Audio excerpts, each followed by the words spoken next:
Hello and welcome to the weekly podcast, the 8-bit debaters. My name's Rob, and we say it's weekly. We try our best.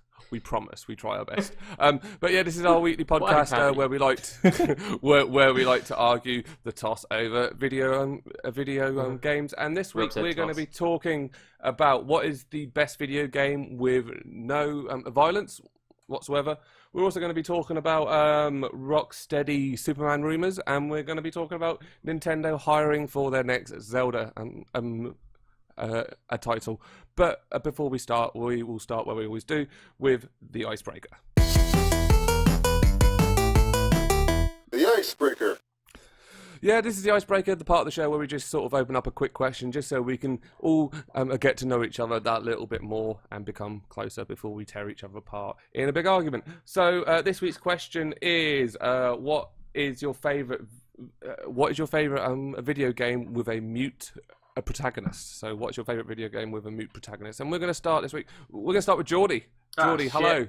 Hi. Oh, fuck. Hi. Oh, fuck, You didn't think I'd come to you first, did you?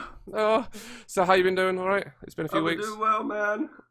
Yeah, cool. I was going to do more small talk, but I just realised I am really just not interested. So, so for you, what's your favourite video game with a mute protagonist? I went for a fairly obvious answer, and I went for Portal 2.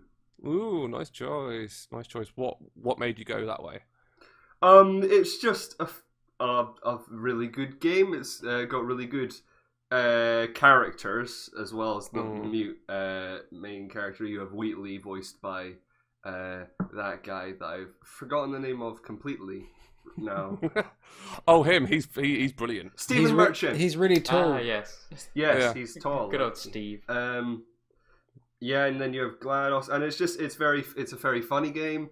It had all the great puzzle solving gameplay mechanics that the first one had, but then you also had the co-op, which was amazing, really cool. And still really fun to play with friends. And it's just a really good game.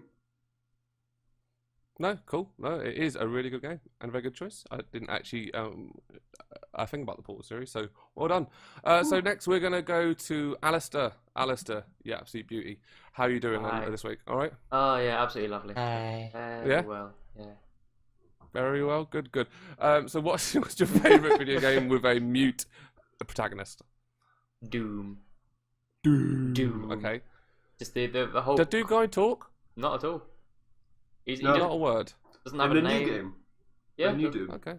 Yeah. No, you didn't. No. Silent. I wasn't sure if he just sort of... It was just very angry. He's like an unnamed, unknown just person. And I think it's quite the contrast of the massive violence and just how loud kind of he is in explosions and blood and gore, and just like the utter silence of the character itself, which is sort of, you know, nothing except they just destroy, and that's it.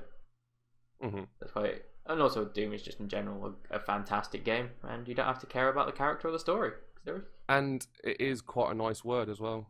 Doom. Yeah, it does roll off the tongue. It feels very woody. good. Very good to say. Very Awesome. woody. So next we're going to go on to the lovely Patrick, or Paddy as he likes to be called, because I called him that once and he absolutely kicked off. I fucking went mad, mate. He went bananas. We had 3 meetings and some HR mediation. So how you been doing this last a few days? I Yeah, suppose? not bad, thank you. Yeah. Enjoying the sun. Yeah, it's been a Sunshine. lovely weekend of sunshine. Indeed. It has. So, what is your favourite game with a mute protagonist then? Well, I've gone for GTA 3. Back on the nice old choice. PlayStation 2. Yeah, so that was my first The GTA. last one. Yeah, my first The last GTA one actually. Yeah, with with a a mute protagonist yeah. as well. It was my first one. It really worked, I think. Like, just having this blank canvas he basically just followed orders the whole game. So, like, that's all he really does is go do this. What was his name? Weird mute. Claude something. Claude Van Damme. I was going for that. Kick-Ass. Yeah, that's what his name was. I just know it was Claude. I think you see him again in one of the other games, but I can't remember which one. Like, he turns up, but no, just a great game, and like something. It had a really good story despite the fact he didn't say anything. Yeah, cool. no, it's a great choice. Mm. I think for me, I've gone with a classic choice, and I'm going to go with a game in the Zelda series. Now, it's really hard for me to choose a game in the Zelda series because they're all fantastic. And I know it's quite a controversial, but my favorite Legend of Zelda game is Twilight Princess. So I'm going to That is say, a good game. yeah, Legend of Zelda Twilight Princess. I know a lot of people like have their issues with Twilight Princess, I especially think the whole Geordie bit. agrees. The whole bit with the wolf and stuff, which I don't really mind the bit of the wolf. I think it's just a new thing that you can do. I think it's pretty cool, and I just like that it's pretty much an evolution of like Ocarina of Time. That's what I really quite enjoy about it. Whereas, yeah, I do hold Ocarina of Time in high regard, but I just think Twilight Princess did the same thing, but a bit better, and the story was a little bit easier to follow as well. So yeah, that's what I. Now my went with. question is for you, Rob. Mhm. I was gonna say He makes noises. He's the Link's most a noisy vocal. little boy. He's the most vocal mute protagonist I think we have on this list. I mean, He doesn't. He never I think, speaks. I think, but... yeah, he never. I mean, he does kind of speak Yeah, as but he well. So I won't suppose shut I'm up. thought. Yeah, but he makes sounds. But does that make it bad? Does that not make it a discussion mute for protagonist? another day. A We debate, debate? a hot, A debate for a another hot, day. Three a on hot one. debate we can do. Put it on the back Okay, so burner. speaking of the word debate, that's what we're going to move on to now with this Oh, boy. week's mass debate. Seamless.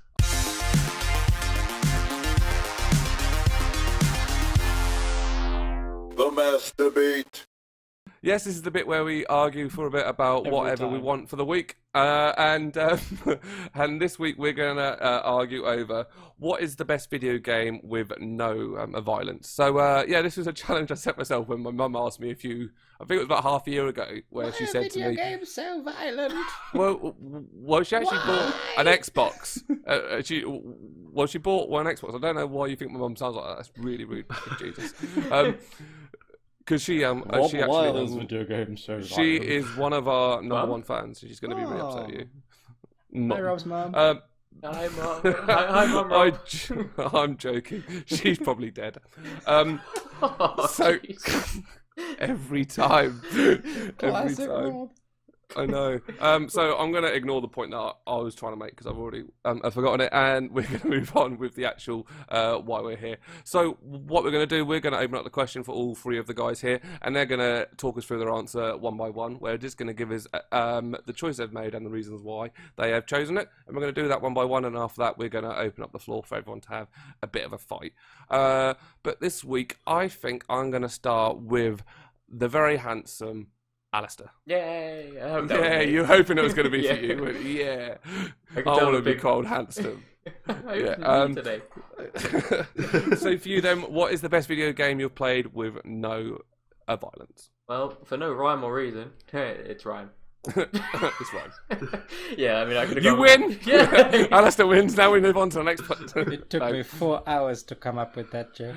And I feel I've used it somewhere before, but I have no idea where. And so, yeah, there's going to be repeats of all my jokes. But yeah, right, this was quite a difficult one because there are very few games that actually have no violence.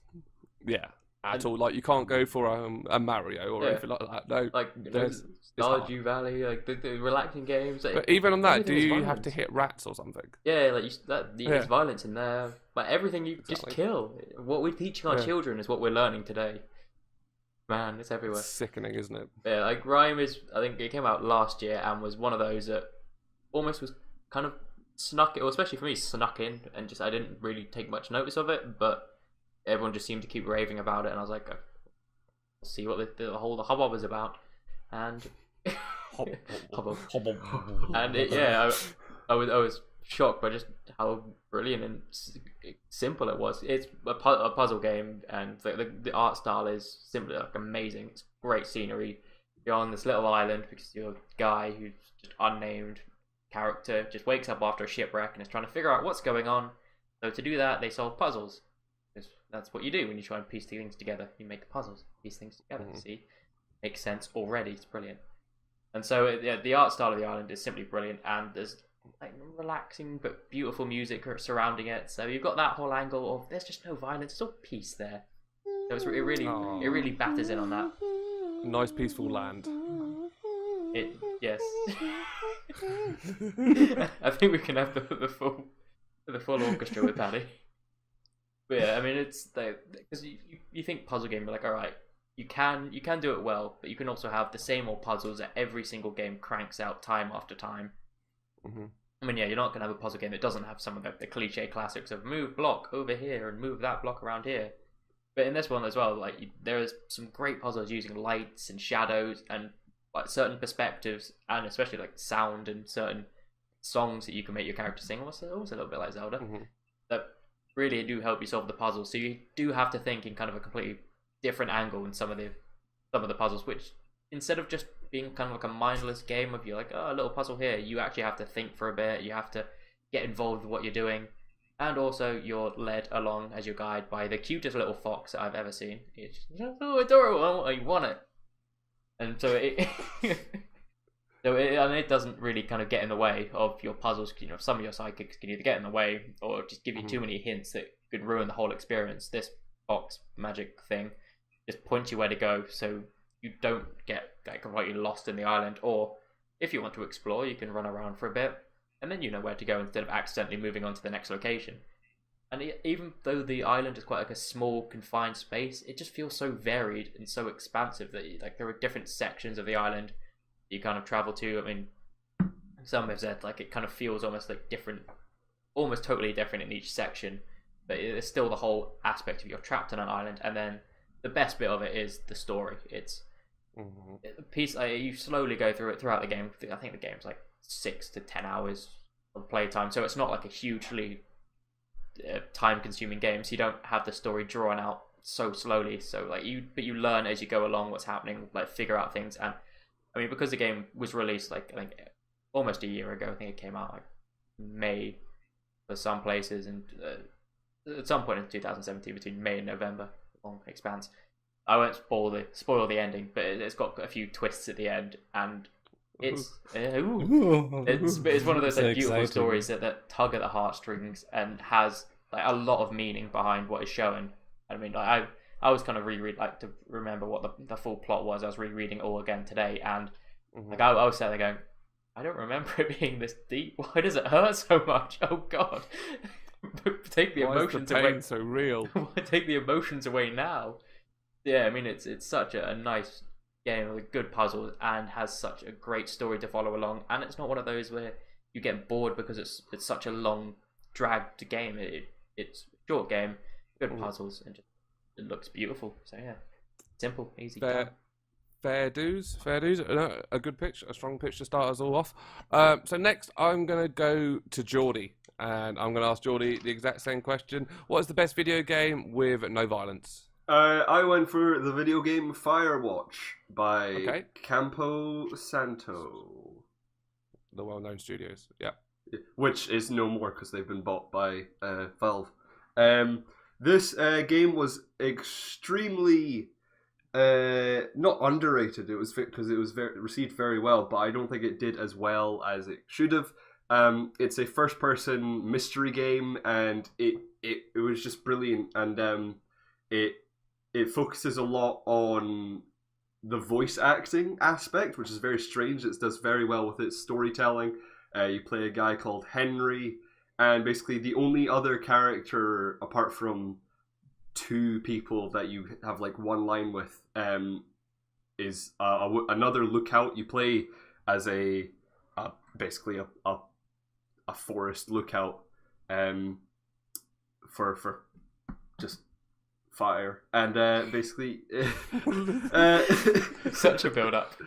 I know. Got one job. Look at fire. Yeah, it's a brilliant story because Henry, his wife has dementia, so he's like his life is horrible, so he takes a break and he becomes a fire lookout.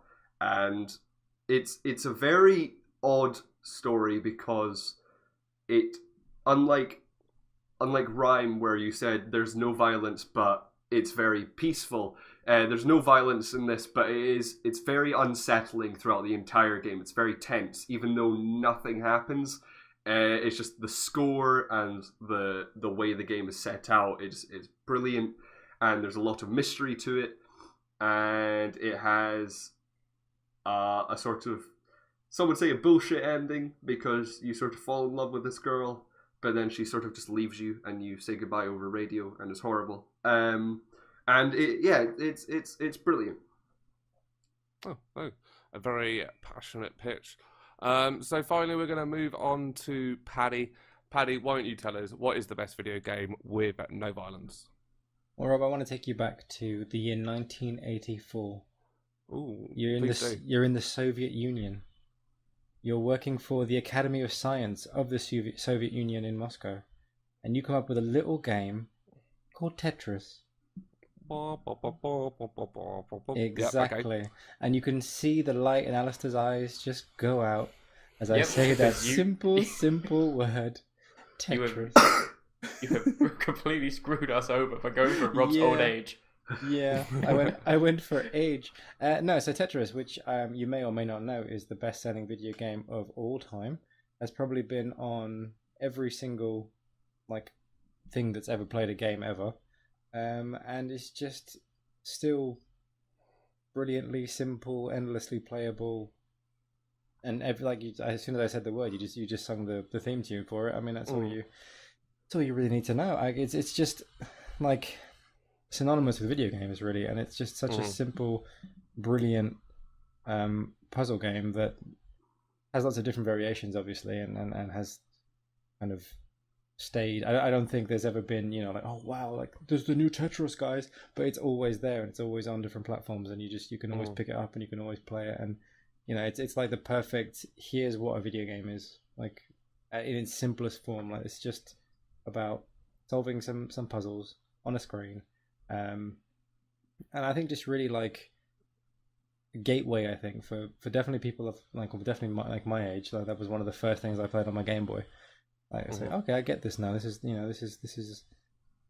really fun. This is really simple. This is what games in their most basic form could be like, and for it to be still so iconic and still so just ridiculously huge to this day, across all these different platforms. I think there's a version on the Xbox One and the PS4, and they just keep coming out. Tetris in 4K.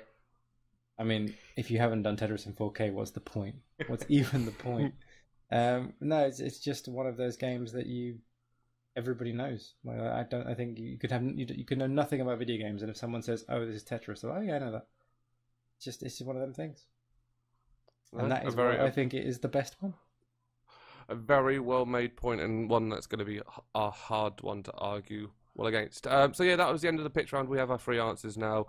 We have Firewatch, we have Rhyme, and we have Tetris. So this is the part of the show where we're just going to open the floor up and let these three sort of just argue it out for a bit. We'll let this argument carry on up until a point where I feel like I've got an answer, and when that point happens, you hear this noise. 100,000 sperm, and you were the fastest. So, just for an extra bonus point, can anyone name the film? No. Play it again. I'll play it again. That's a debate over. 100,000 sperm, and you were the fastest. Brilliant. Something really old, probably. Is it? I don't know. It is Vertical a Limit. Vertical Limit. Never heard of it. Never heard of it. You guys, right? You guys. Anyway, what would a bonus point be, though?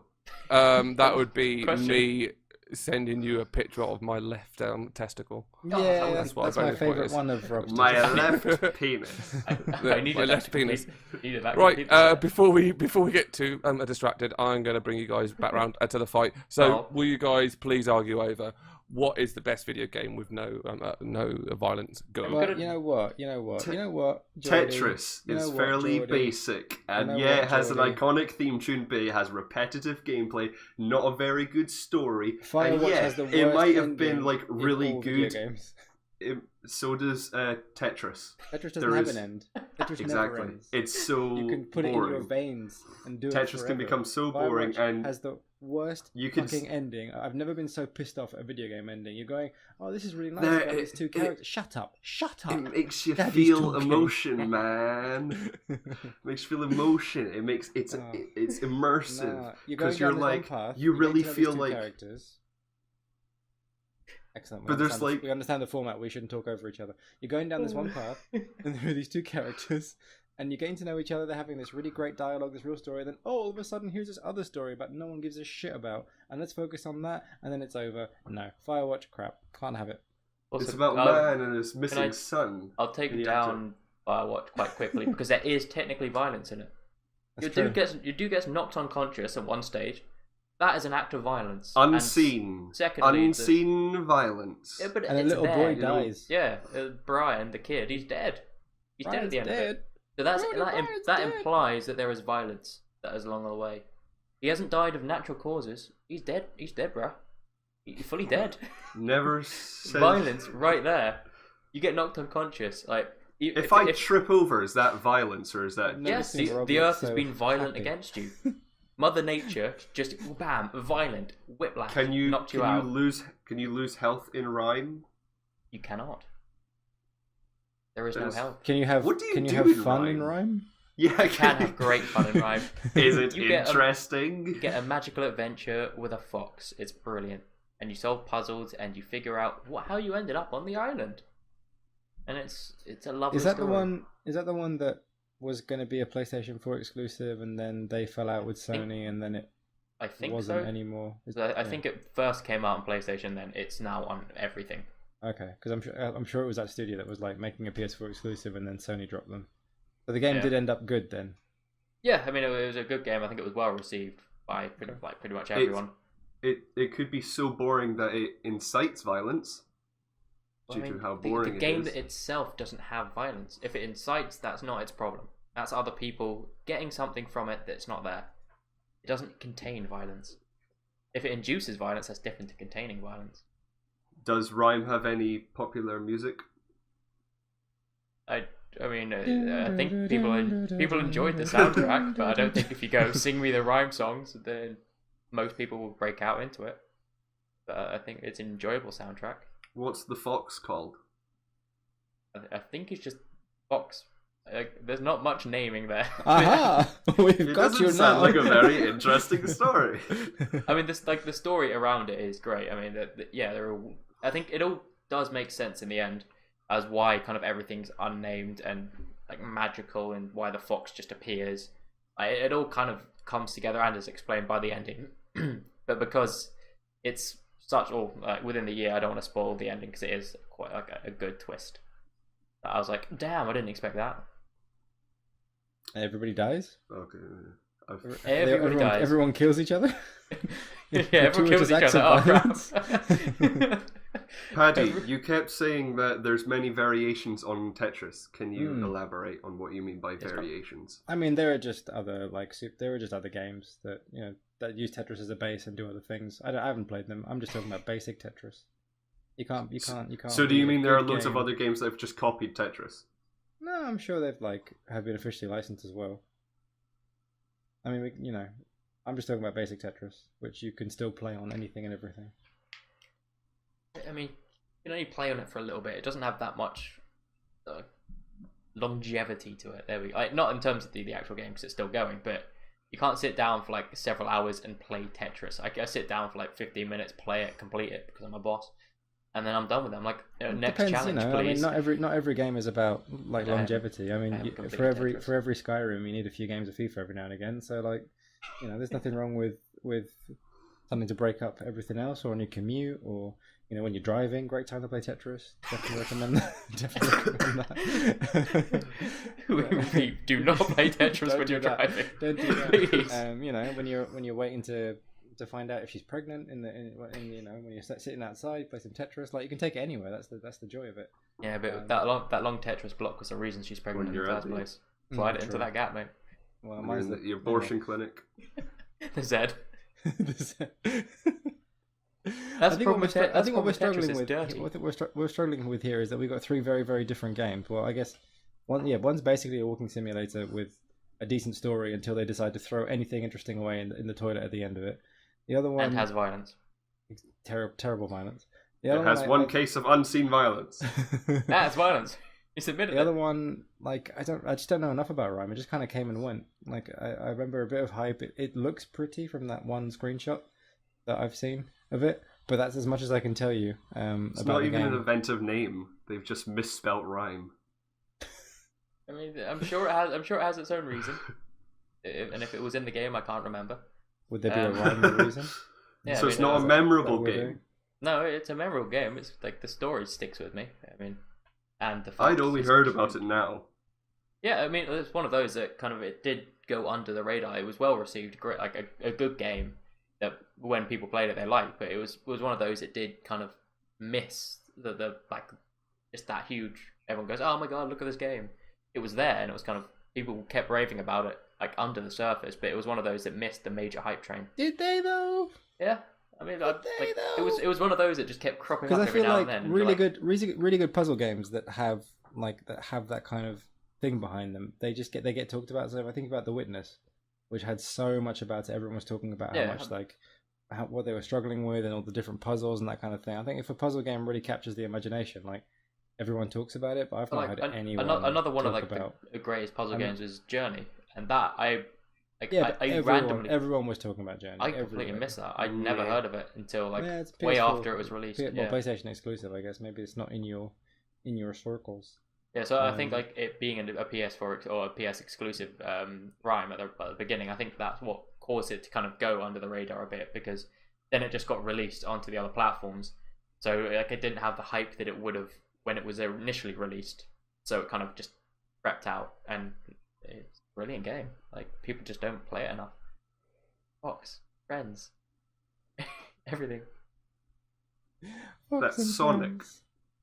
No, Sonic's a hedgehog. Not a fox. But Yeah, but he has a he Fox friends. But he's not a. Fox friends! Yeah, I don't really know. I don't care about Sonic. Let's try. I'm gonna try and beat down Tetris. It's a hard task. I'm gonna admit it. It's But- very repetitive and can get boring, and that's why people don't play it for that long. And you can say, yeah, it was one of the greatest back in like when it was in the olden days when it was done. But like, I'm sure in like 20 years there's going to be much better games than even Firewatch, which is better than Tetris and But Rhyme. people will still be playing Tetris in 20 years. But what I'm saying is like Tetris isn't a first They'll, choice they'll still be game. they'll still be playing it. That's why it sold People- 170 but million copies. People settle for Tetris.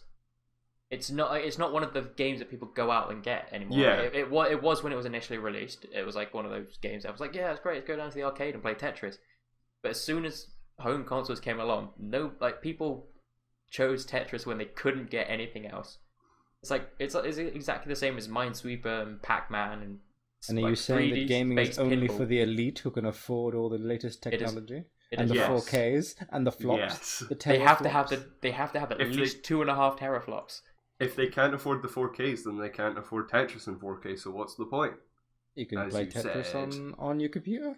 But it's I'm sure. it's In- a background. Just type in Tetris, and I'm sure you Yeah, can be playing Tetris. It's what you Rather settle. play It's what you chess. settle for. You never go. You know what? I'm gonna play a game of Tetris. I have all these other options in front of me. I have the whole world in front of me, but I'm gonna play Tetris And I'm going today. to play this unknown puzzle game that No, Alistair likes because of a fox. I'd It's- rather it's a play a great game box. that has interesting characters and voice work and story. And So I'm going to very play The Last of Us. intense atmosphere. Or GTA. I mean, That like, has you're- violence. You're Or gonna- anything Stop that it. isn't Firewatch with a shit ending, I can't forgive it. But that's the thing. Like you made this list of all these games that you're gonna play. None of them were Tetris. No, you don't play Tetris when you've got all the other options. You play it when you're bored at work and they've shut off all the other fun games. You play it when you when you can't do anything else. You play it as a last resort when you're bored, and that is it. It is a filler, and it is just it's like I guess I need to play something. I'm bored. I'm not going to talk to this person. I don't like them, so I'm going to play Tetris instead. When you're at school, it's what you played, like because you couldn't play anything else. You had like 5 minutes. You're like, I'm going to play a game of Tetris. So yeah, And what is wrong with that? a lot is I wrong with understand. that. I don't understand why. It- Just a game that you pick up and play when you got nothing else to do is like it's still within that it's still in that conversation thing. That's People what- don't like. Yeah, it's still in the conversation. It's a great game, but it's not one that people will choose above the others. Like if you put those 3 games in a row and like right, you've got everything else, all the time in the world, no things to push. What game are you going to pick? I mean, very few will pick Tetris. Yes. unless they got like Okay. 5 minutes. They'd play the before other two, get bored of I- them, and play Tetris. I chose I'm going to install a bit of order. Yeah, A bit of order here. We're just gonna wrap things up with sort of some final thoughts, just like we normally do. And I'm gonna first of all ask Geordie. Geordie, Yes. why not rhyme? And if you can answer it inside of 30 seconds, that'd be great.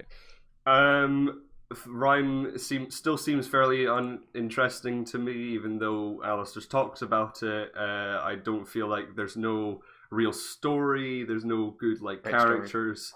No gameplay mechanics. And it just seems fairly uninteresting. And there seems like there's no stakes, even though there's no violence. It doesn't seem like there could be any tension in it, like Firewatch.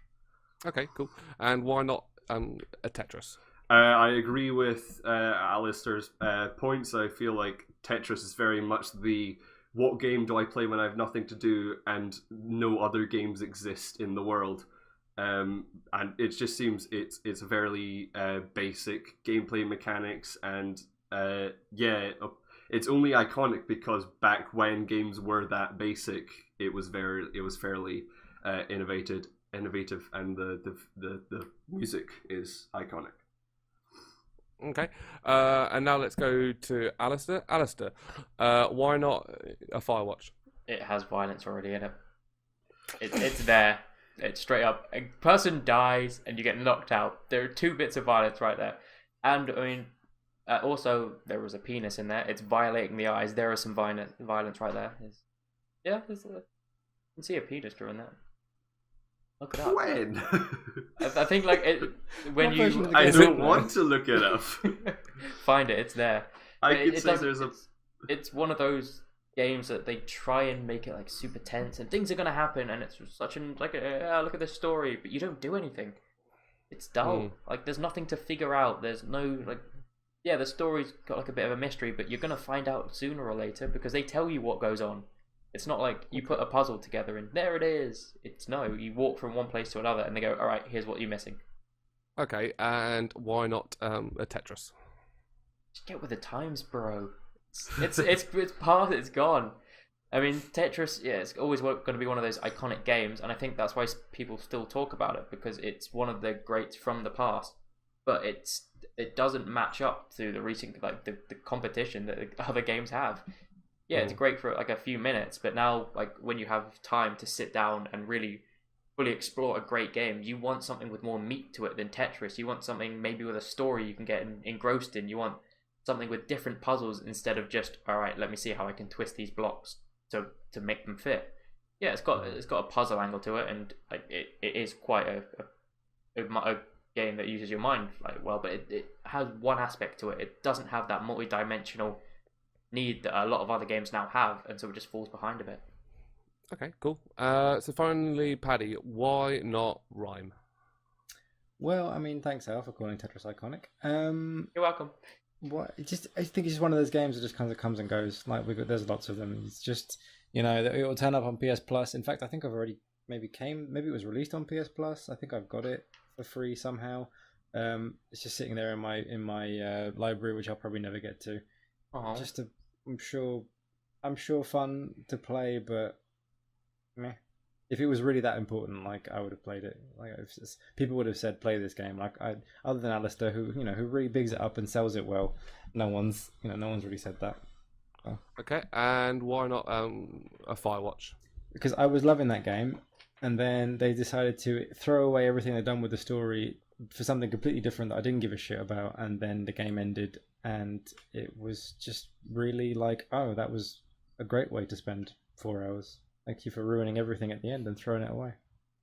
I can't forgive them. 100,000 sperm and you were the fastest. There we go. That is the end of the a debate. Really hardly fought. Quite a hard one to fight, I think, and I think it was a hard one to come up with answers for in the first place. So I think you all did really well.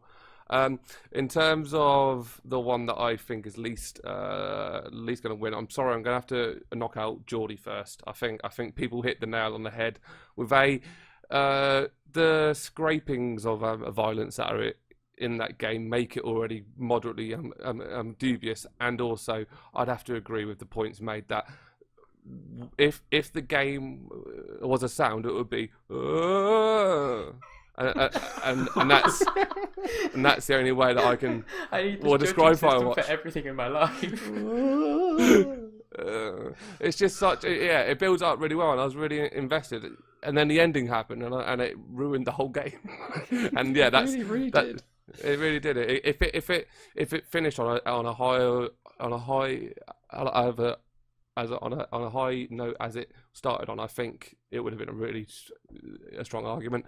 And then that leaves the last two, which I was on team Paddy all the way with Tetris up until Al's last point, which really started to swing things round. And I'm really impressed he pulled that out of his arse.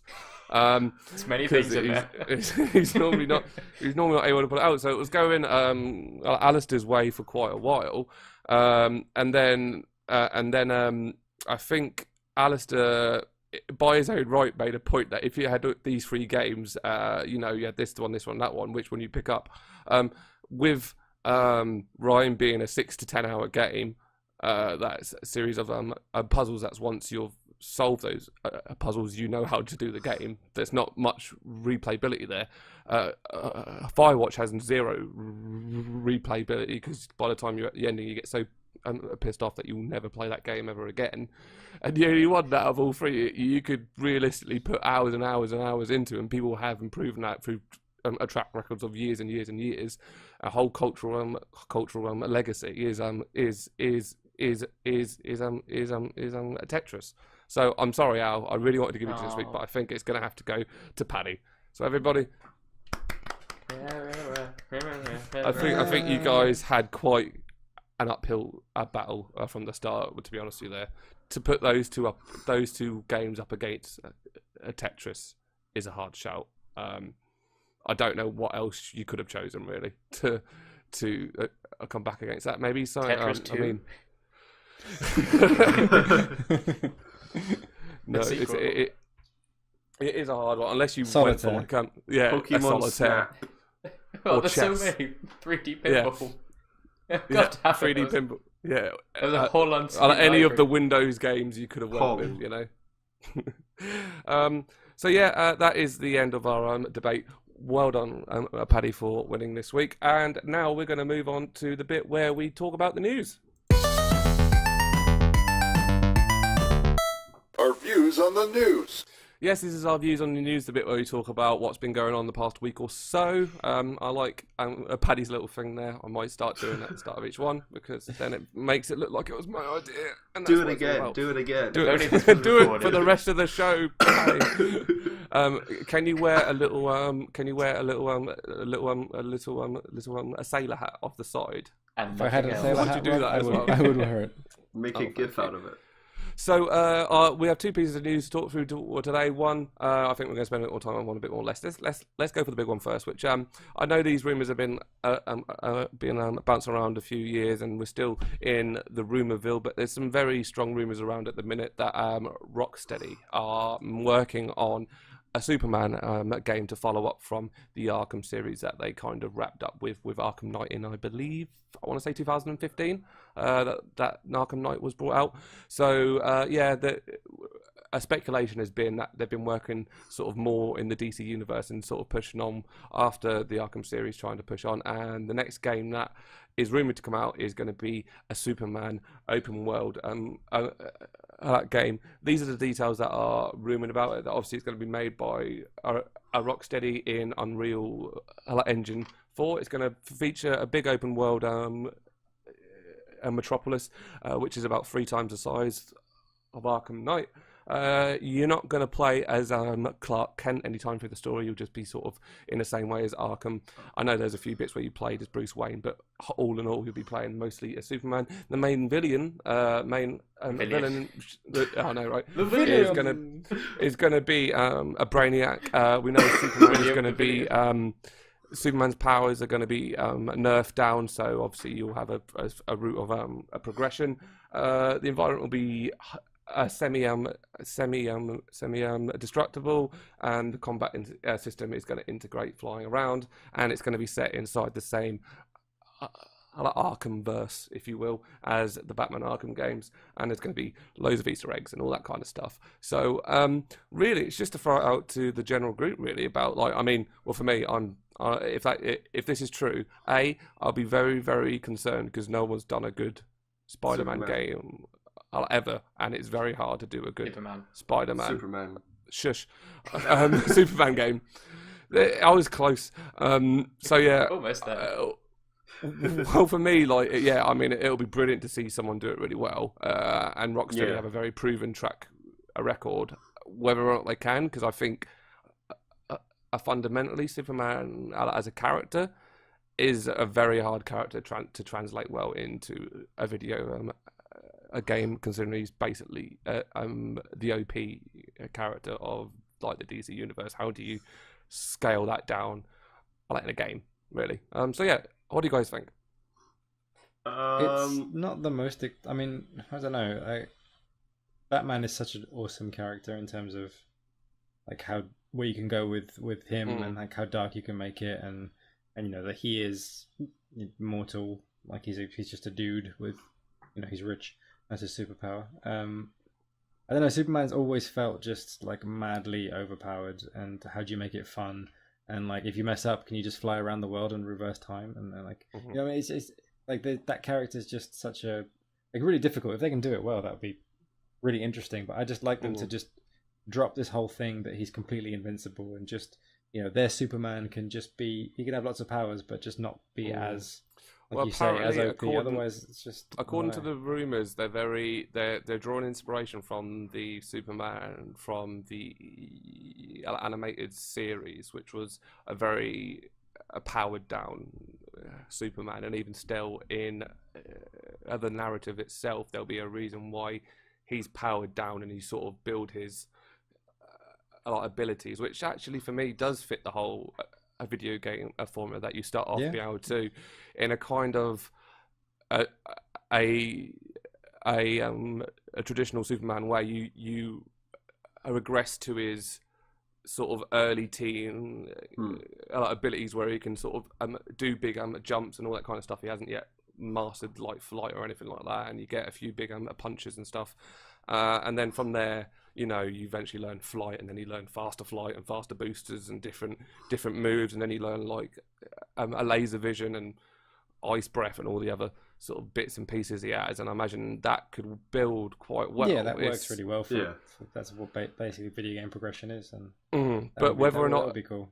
Whether or not the fundamental concept of like once he's up in the air flying around, like I've not seen sort of superhuman flight, a combat done well. And what not concerns me, because I think I do have a lot of faith in Rocksteady to produce something, but the crux of the Rocksteady series, of the Arkham series that they made, was the combat system, the fluid combat system, which whether that same combat system can translate into Superman, I don't think it can. You know, that whole press Y for a counter when someone's heading in and all that kind of stuff is like, and building a combo, it's not the same. And obviously in Arkham you have these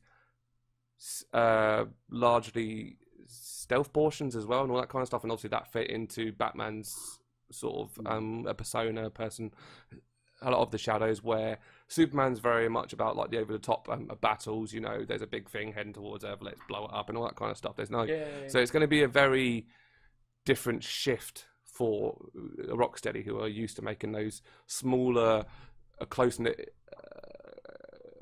environments, to what's now going to be a sprawling open world, which I assume is going to be quite a size, during the fact also that like you have to fly around it. Yeah, just the way they make games, and that like Arkham Asylum and then like Arkham City and Arkham Knight, like in all cases the city was overrun. Right, you didn't have areas where there were just pedestrians wandering around like having a chat. Like it was always just completely overrun by enemies. Like if you're doing a massive open world, either something like horrific's happened and the whole place is over, because basically everywhere you go you have a fight. I imagine that's the way that's that probably especially where they'll have to do it, especially with all the fallout recently, which the Marvel cinematic universe and like the DCU, it's about all this, I suppose it's urban destruction. I think there was scenes out of Man of Steel, scenes out of the original like Avengers film, and people have got the whole kind of they're trying to move beyond the whole, oh, here's a big city, let's blow it all up. Not really in a superhero, single, is it? a single All these a set civilians, piece where they're all gone. literally No, what happened? thousands upon thousands of people die in this cause. So I'd like to see Superman's ability nerfed down, and obviously it's one of those things that once it's nerfed down, it's then you ask yourself, okay, so where is it nerfed down to, and is that going to translate into something that's going to be fun, or am I just going to be?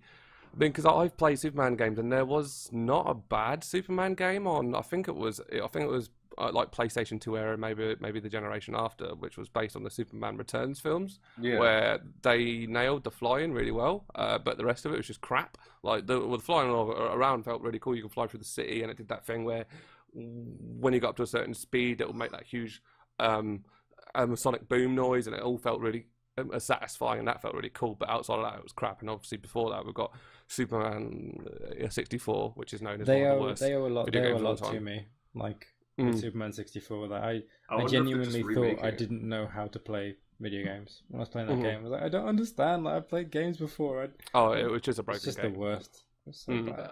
I feel with this Superman, even if they can do things well, like they have a hard task of making it kind of a steady progression where you'd have to keep like challenging yourself throughout the game. So I feel like eventually, once you reach a certain point with Superman, you just become too OP'd and everything becomes easy.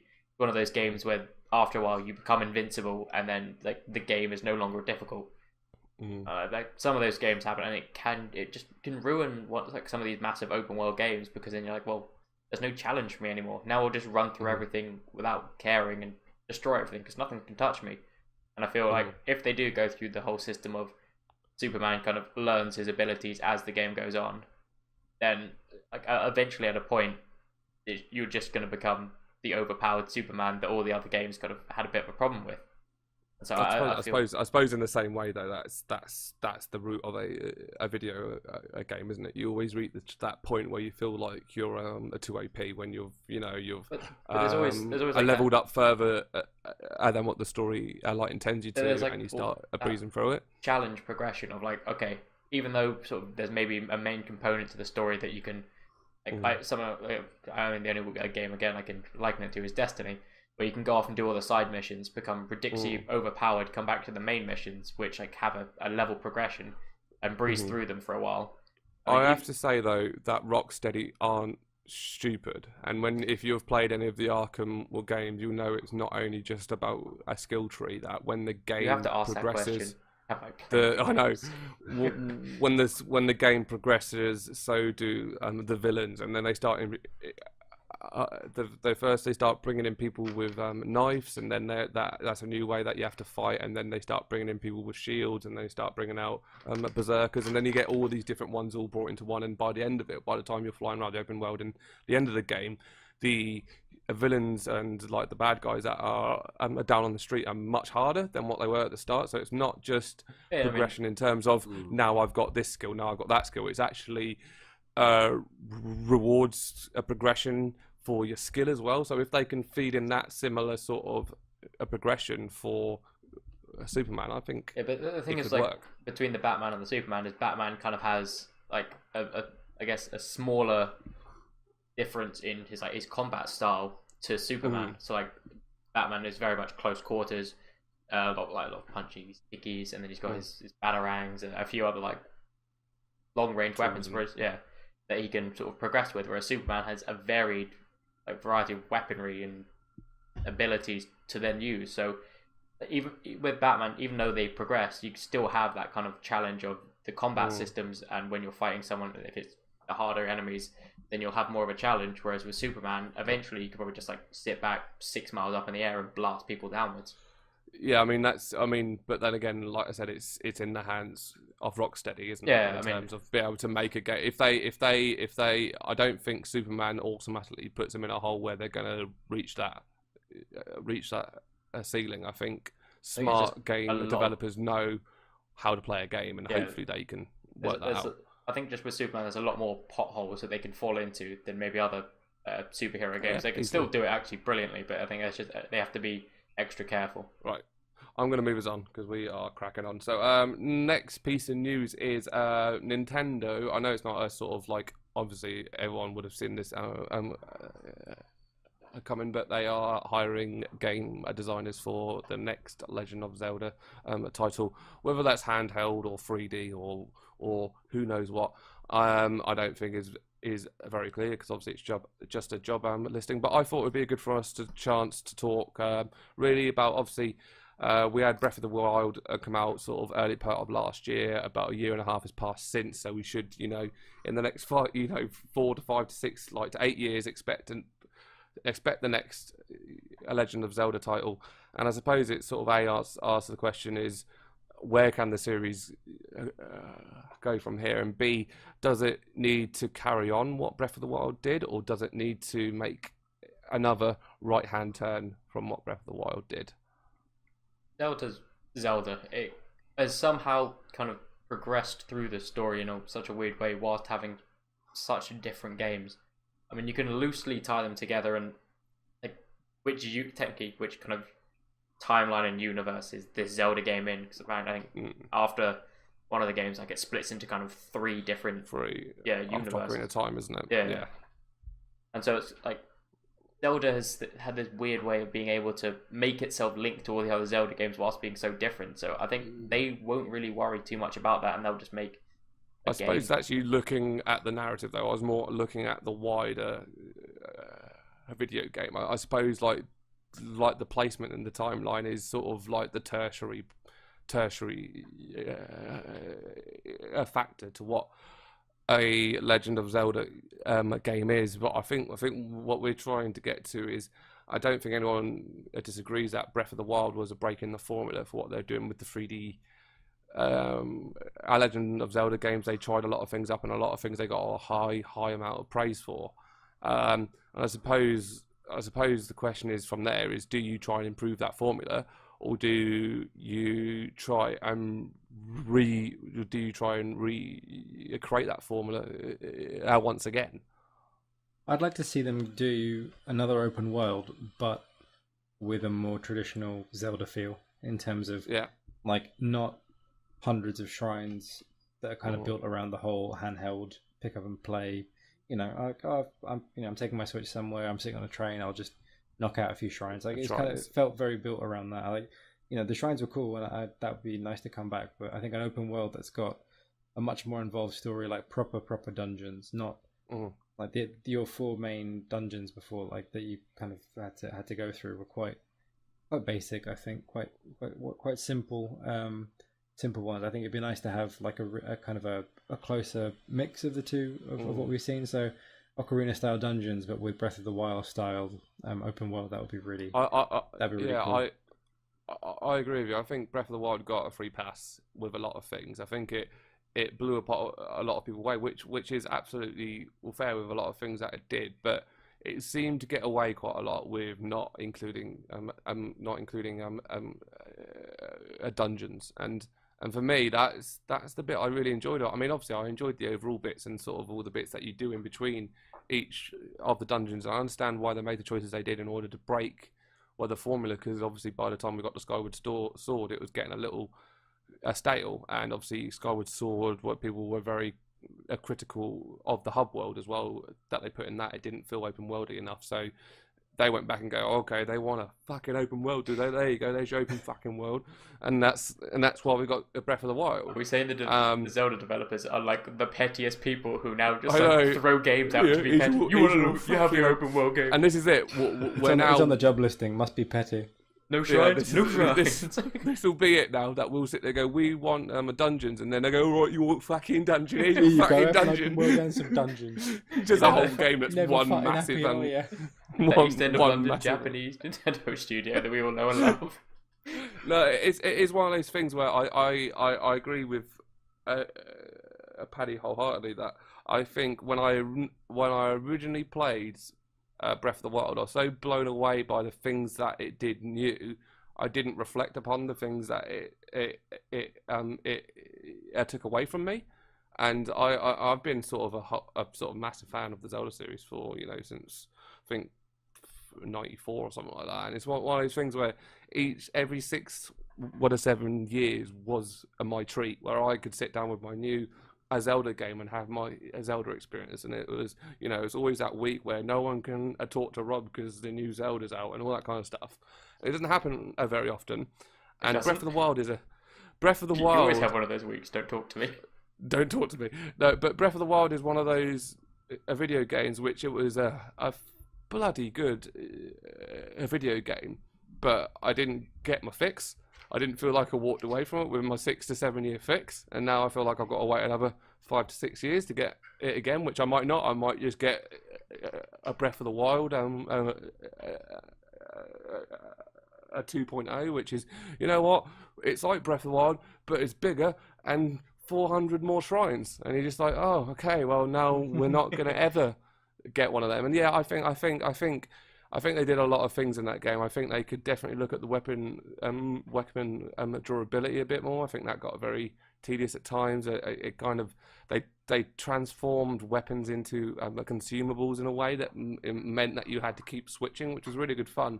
But when you had to switch your weapons 5 times in a single encounter, I don't. Yeah, it broke up combat so much. You couldn't enjoy the combat system at all. Yeah, and it's just, I think there's a lot of things that game got away with, which I think would be really, really good to see Nintendo address in the next title. But I'm sure they won't. I'm sure they'll probably put it out on some piece of cardboard or something and go, look what we've done. Motion controls are back, guys, and it's like, oh, yay! So yeah, that's the end of our news piece, and really that brings us to the end of the show as well, guys. Yeah. But this has been this week's 8-Bit and the Debaters. I've been Rob. We've also had Alistair, Geordie, and Paddy as well. You can find us, if you're hearing this on iTunes, you can find this podcast on YouTube. And if you're watching it on YouTube, you can also find it on iTunes if you want to hear us on the go. But if you wouldn't mind, always head to youtube.com/twistedbargaming and hit that subscriber button, because we are so close to 200 and we would love to get there by the end of May. So if you're looking at the thumbs up, do the thumbs up, guys. Do the fucking thumbs up, Al. No, different. All right, guys. We will see you guys next week. Bye.